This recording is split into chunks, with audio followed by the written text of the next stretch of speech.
Hello guys, good morning to all. My name is Shivam Tyagi. Welcome to Study Funda. So here is the complete newspaper analysis of 9 February 2021. Let's start the session. Our first news is ये आपको पता है कि अभी उत्तराखंड में हो गया landslide, avalanche आ गया। अभी इतने 170 लोग अभी स्टिल मिसिंग हैं। तो अभी यहाँ बहुत सारी NDRF, national disaster response force, और SDRF, state disaster response force, ये लगी हुई हैं। और आईटीबीपी, ये आईटीबीपी भी लगी हुई है। तीनों फोर्सेज अब लगी हुई हैं ताकि इवैक्यूएशन का काम किया जा सके। तो हमें पता होना चाहिए एनडीआरएफ एनडीएमए एक्ट के थ्रू बनाया गया है। याद रखिएगा कौन सा एक्ट है, तो एनडीएमए एक्ट 2005 इसके थ्रू हुआ है। इसको हेड कौन करता है, तो इसमें याद रखिएगा 1+9 होता है, मतलब 10 मेंबर होते हैं टोटल। जो हेड करता है तो पीएम, प्राइम मिनिस्टर, इसका एक्स ऑफिशियो चेयरमैन होता है। मतलब जो भी प्रधानमंत्री होगा ऑटोमेटिक इसका चेयरमैन हो जाता है। ऐसे स्टेट लेवल पे होता है एसडीएम, इसमें भी 10 मेंबर होते हैं। सीएम होता है प्लस 9 अदर मेंबर होते हैं। लेकिन डिस्ट्रिक्ट लेवल पे भी होता है, तो डिस्ट्रिक्ट लेवल पे 10 मेंबर नहीं होते, डिस्ट्रिक्ट लेवल पे 8 मेंबर होते हैं, 1+7। तो डिस्ट्रिक्ट कलेक्टर, या जिसे हम डीएम भी बोलते हैं, डिस्ट्रिक्ट मजिस्ट्रेट, तो वो होता है, प्लस 7 अदर मेंबर होते हैं। तो डायरेक्ट ये कंपोजिशन से भी सवाल होता है, तो याद रखिएगा। और आगे इसमें एक और न्यूज़ है, वो मैं आगे वाली स्लाइड्स में कवर करूंगा। Anti class slaughter bill pass in Karnataka. तो बस आपको बस इतना पता होना चाहिए कि रिसेंटली ये बिल किस स्टेट में पास हुआ है, तो कर्नाटक में। ये डायरेक्ट सवाल होता है। आजकल ये बिल से भी रिलेटेड बहुत सारे सवाल आने लग गए हैं कि ये बिल किस स्टेट का है, कि ये बिल किसने पास करा है। तो anti caste slaughter bill pass in Karnataka. ऐसी एक जो एंटी कन्वर्जन लॉ है, जो कन्वर्ट करते थे, हिंदू को मुसलमान बनाते थे, वो कहाँ पास हुआ है, यूपी में पास हुआ है। याद रखिएगा, उसी पे बहुत सारी अभी चर्चाएं चल रही हैं। और ये एंटी कास्ट स्लॉटर बिल कहाँ हुआ है, वो कर्नाटक में हुआ है।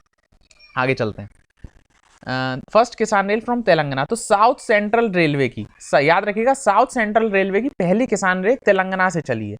लेकिन अगर वो पूछ लेता है पहली किसान रेल कब इंट्रोड्यूस, कहां से कहां तक चल रही है, तो याद रखिएगा महाराष्ट्र से बिहार। ये सवाल इतना इंपॉर्टेंट नहीं है जितना ये इंपॉर्टेंट है। पहली किसान रेल किस किस के बीच में चली है, तो महाराष्ट्र से बिहार के बीच में चली है। ये जगह का नाम पूछ लेता है, तो देवलाली से दानापुर। इसका मेन मकसद क्या था, जो एग्रो प्रोडक्ट्स होते हैं उनको जल्दी से जल्दी पहुंचाया जा सके, या पेरिशेबल आइटम्स होते हैं ताकि वो खराब ना हो, तो उनके लिए बनाई गई थी, ताकि फार्मर्स की इनकम डबल करती जाए बाय 2022। याद रखिएगा, जो डेट है, जो ईयर है फार्मर्स की करने का डबल, तो वो है 2022।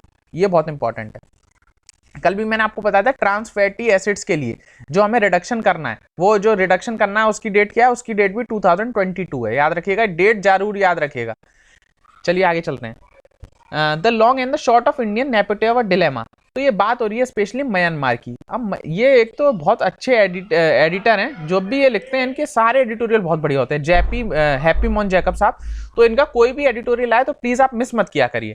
तो म्यांमार की बात हो रही है। आपको पता है म्यांमार में अभी रूल हट गया है, तो अभी वहां पर ब्रिटिश कह रहा हूँ सॉरी, आर्मी ने कब्जा कर लिया है, तो अब आर्मी रूल लग गया वहां पे। तो अब ये बता रहे हैं कि प्रॉब्लम कहाँ आएगी इंडिया को, और इंडिया को क्या करना चाहिए। तो इसमें 3 लोगों को डिस्कस किया है इन्होंने एडिटोरियल में। एक तो इंडिया को डिस्कस किया, एक चाइना को डिस्कस किया, और एक यूएस को डिस्कस किया, कि तीनों लोग कैसे कैसे फंक्शन करेंगे अब म्यांमार को देखते हुए।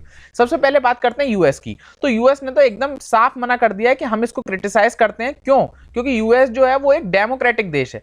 उसकी बात यह है कि वो डेमोक्रेसी का समर्थन करता है, तो उसने तो सीधा मना कर दिया कि इधर रूल होना चाहिए डेमोक्रेसी का, ना कि आर्मी का। इसीलिए हम सैंक्शन लगाएंगे। सैंक्शन किस पे लगाएंगे? म्यांमार के ऊपर लगाएंगे। लेकिन म्यांमार पे ज्यादा सैंक्शन का असर होगा नहीं, क्योंकि म्यांमार ज्यादा ट्रेड अमेरिका से करता नहीं है। म्यांमार मेनली जो ट्रेड करता है वो एशियन कंट्रीज के साथ करता है, जैसे चाइना और जो अपनी इंडिया और ये इंडोनेशिया, ये इन सब के साथ करता है, तो इतना फर्क पड़ेगा नहीं। तो यूएस की तो बात हो गई है। अब बात कर लेते हैं चाइना की। तो चाइना की बात ये थी कि चाइना के बहुत अच्छे रिलेशन हो गए थे ऑंग सांग सूकी से। आपको पता है वहां की जो लास्ट जो वहां के जो पीएम है, पीएम नहीं बोलते एक्चुअली, वहां काउंसलर बोला जाता है, इसलिए कंफ्यूजन हो गया।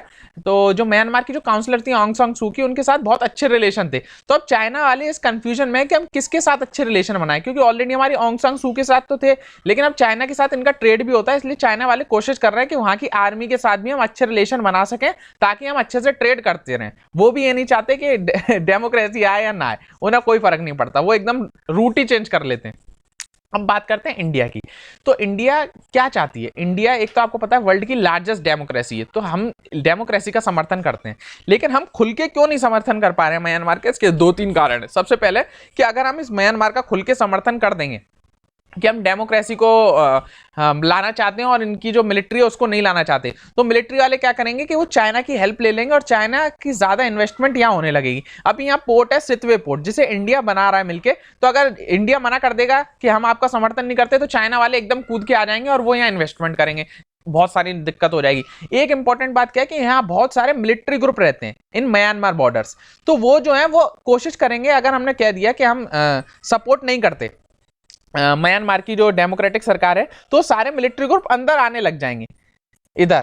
अगर और हम कह देते हैं कि हम मिलिट्री को सपोर्ट करते हैं, तो हमारा काम भी यही है कि इन मिलिटेंट्स को खत्म करना, और म्यांमार की जो आर्मी है वो भी इन मिलिटेंट्स को खत्म करना चाहती है, तो दोनों इंडिया और म्यांमार मिलकर इन मिलिटेंट्स को खत्म कर सकते हैं, ये भी एक तरीका है।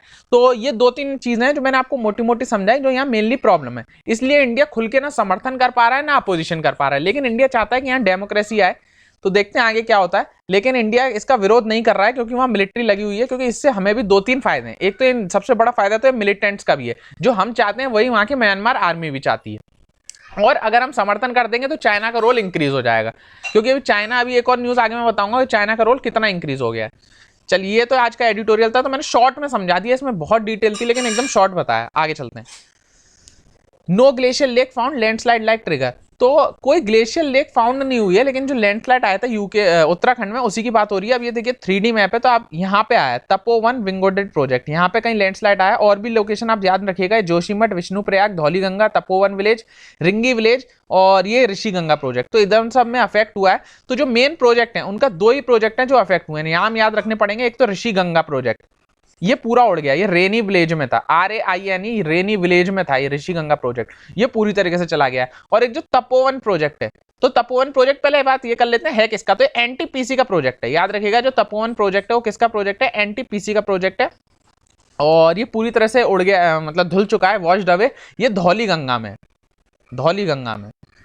ग्लेशियर लेक आउटबस्ट फ्लडिंग, इसी को हम ग्लोव बोलते हैं शॉर्ट फॉर्म, किसी इसकी फुल फॉर्म भी पूछ सकता है। तो glacier lake outburst flooding, glacier के फटने से फ्लड आ गया, इसी को हम बोलते हैं ग्लेशियर लेक आउटबस्ट फ्लडिंग। तो कोई बात नहीं, ये आज की न्यूज़ थी तो मैंने बता दी। आगे चलते हैं। कल मैंने आपको सारे उसके वो बताए थे प्रयास, उनको याद रखिएगा, very important. Sri Lanka clear Chinese energy project 50 kilometre of Tamil Nadu. तो अभी श्रीलंका जो है वो एक प्रोजेक्ट, श्रीलंका ने क्या करा, पहले ईस्ट कंटेनर टर्मिनल से इंडिया को तो बाहर कर दिया कि हम आप इंडिया की समर्थन नहीं लेंगे, क्योंकि इंडिया और जापान मिलकर यहाँ पे एक टर्मिनल बना रहे थे, तो उन्होंने इंडिया को तो बाहर कर दिया श्रीलंका वालों ने। उन्होंने चाइना की हेल्प ले ली। अब चाइना एक रिन्यूएबल हाइड्रोल सिस्टम बना रहा है, रिन्यूएबल प्रोजेक्ट बना रहा है। कहां बना रहा है, याद रखिएगा, नेंदू थीवू एंड एलंती थीवू, ये पाक बे के एकदम क्लोज हैं। तो इन दोनों जगह का नाम याद रखिएगा, नेंदुन थीवू और अलाइद्यू थीवू। ये दोनों जगह जो है वो अब चाइना मिलकर बना रहा है, केवल मात्र 50 किलोमीटर है इंडिया से। तो बताइए, अब ये स्ट्रेटेजिक चीज हो गई है। तो देखिए, इंडिया इसका भी विरोध करेगा, अभी तो इस पर कुछ नहीं आया है, लेकिन इंडिया इस पर क्या प्रतिक्रिया करता है तो वो बताएंगे। बस आपको 2 आइलैंड का नाम याद रखना पड़ेगा, नैन थीवू आइलैंड, ये कहां पर है, श्रीलंका में। आगे चलते हैं। तो आज की न्यूज़ सारी कवर हो गए। I hope you like my lecture. Please like share and subscribe. जितने लोग देख रहे हैं वो लाइक शेयर करेंगे, और जैसा भी आपको पसंद आ रहा है नहीं आ रहा है वो कमेंट सेक्शन में बनाएंगे। You can follow me on Insta as well as. So take care, bye bye.